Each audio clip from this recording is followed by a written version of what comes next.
Hello, and welcome back to Life After Hours, a podcast where each week we pass through the other side to take a look into the life of a monumental historical figure. I'm your host, Miss A, and whether this is your first time joining us or you've tuned in lots, I'm so glad you're able to join us today. We have a special guest with us, an inspirational woman whose practices and ideas have brought us far in the development of incorporating play in hospital settings. An author and researcher in working in children's hospitals and a true advocate for children everywhere. Please welcome Emma Nushi Blank. Well, thank you, Miss A, for that lovely introduction. You're welcome. To kick things off right into your career, you moved to Cleveland, Ohio in 1950, correct?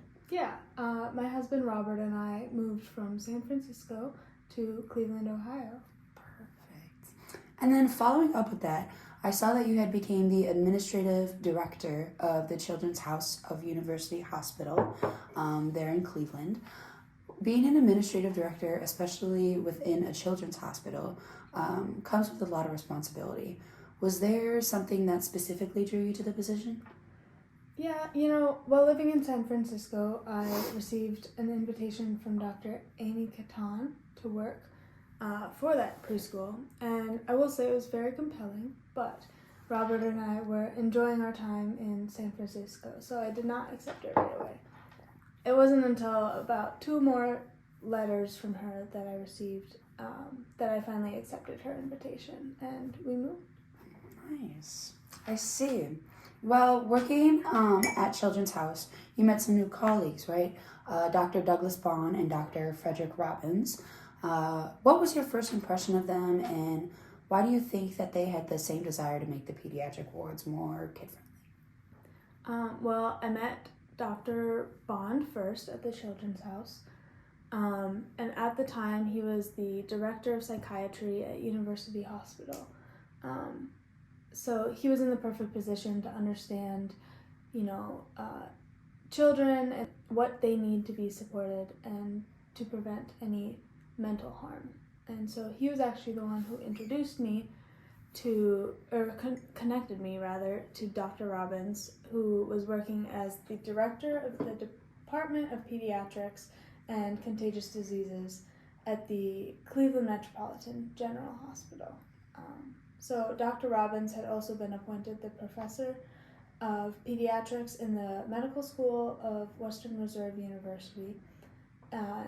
When I met them, I could tell that they were both very passionate about their work, and when Dr. Robbins reached out to me about improving the pediatric ward, I think they both just wanted the plain drab ward to feel more welcoming to children that were coming in and staying for an extended amount of time. Right, and that makes sense because I've been in the hospital too, and especially as a child, no one wants, plain white walls and nothing to look at, no pictures, so that definitely makes sense. But then I heard in 1955, you founded the Cleveland Metropolitan General Hospital's Child Life and Education Program. Yes. 5 years is a pretty quick turnaround from working as the administrative director at Children's House in Cleveland. What caused you to venture to Cleveland Metropolitan to start the Child Life program? Well, like I said, Dr. Robbins had invited me to the hospital to help find ways to improve it. Mm-hmm. And so with the ideas that I had, he ended up asking me to write out a foundation grant to fund the first 2 years of a pilot program. So I took this opportunity for change to develop the Child Life and Education program, and after those first 2 years, we were able to get the program fully funded by the hospital. That's wonderful. We've heard a little bit about one of your dreams as to have all medical personnel within a children's hospital spending a little time in the Child Life program in order to learn how children develop and later on learn how they are affected by and cope with illness and hospitalization. So with that, what aspects of Child Life do you feel are the most important for medical staff who are not child life specialists to have knowledge on regarding children and to make sure that they're providing them with the best care possible? Yeah, I fully believe that all medical students and staff already working in the hospital should spend some time with the Child Life program. I think it would be very valuable to them to experience the benefits of medical play and developmental play in the healing process of a child, and how those activities encourage their emotional regulation in and out of the child's hospital experience. And so experiencing those things firsthand would allow for the students and staff to be more aware of what the children need, and they would be able to prioritize those aspects in the child's healthcare plan. We know that all of our viewers and listeners of Life After Hours love to read about our guests and that we have on our show and what they've published. So I want to give a little shout out to your wonderfully put together book, Working with Children in Hospitals, A Guide for the Professional Team, which was first published in 1962. Mm-hmm. We know this was essentially the first textbook in the field of child life. So tell me a little bit about it and what drove you to write it. And following on top of that, what are some important takeaways that our listeners should pay attention to? Yeah, so as the title says, I made this book to be a guide for anyone working with children in hospitals.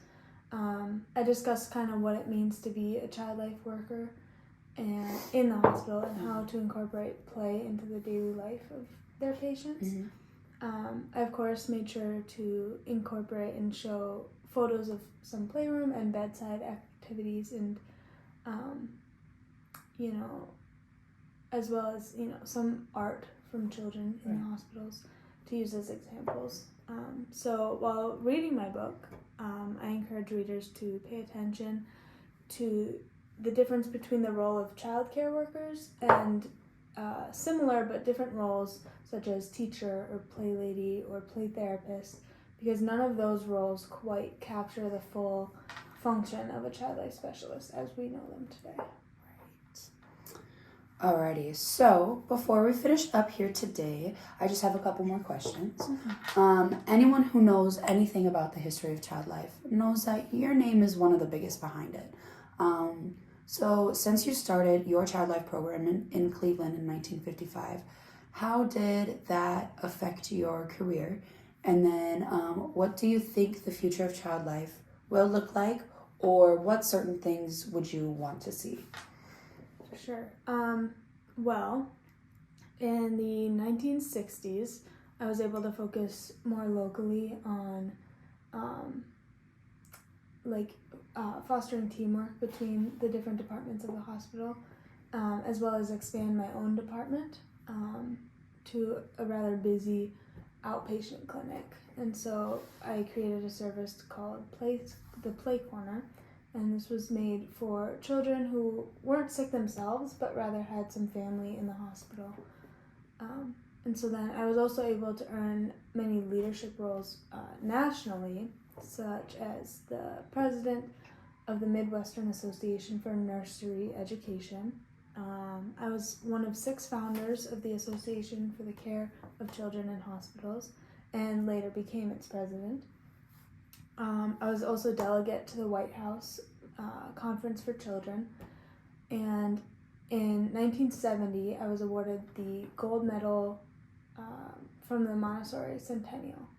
So not too long after that, but before I retired in 1971, I achieved the rank Professor Emeritus of Child Development at Case Western Reserve University. So in the future, I'd like to see, or I hope to see, a universal understanding of children's needs in hospitals and the expansion and incorporation of child life throughout the world. Well, congratulations on all those achievements. Wow.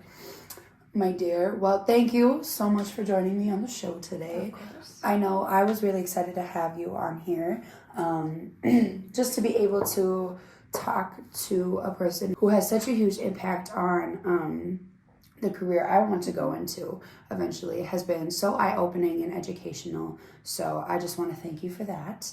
I know that some of our viewers as well are going into the child life career. So I know that this was a very intriguing interview for them as well. Do you have any last thoughts you would like to mention? No, I just want to thank you for having me today. I loved coming on and talking about the improvements that we've made in the field. For those listening who are going into child life, congrats and good luck. I think today was a much needed break from my eternal rest, as I'm sure you can imagine. Oh, I'm sure. And thank you to everyone who joined us from our audience. We hope you enjoyed your time here today. And make sure to tune in next week for a look into the intriguing life of Vincent van Gogh. We will see you then.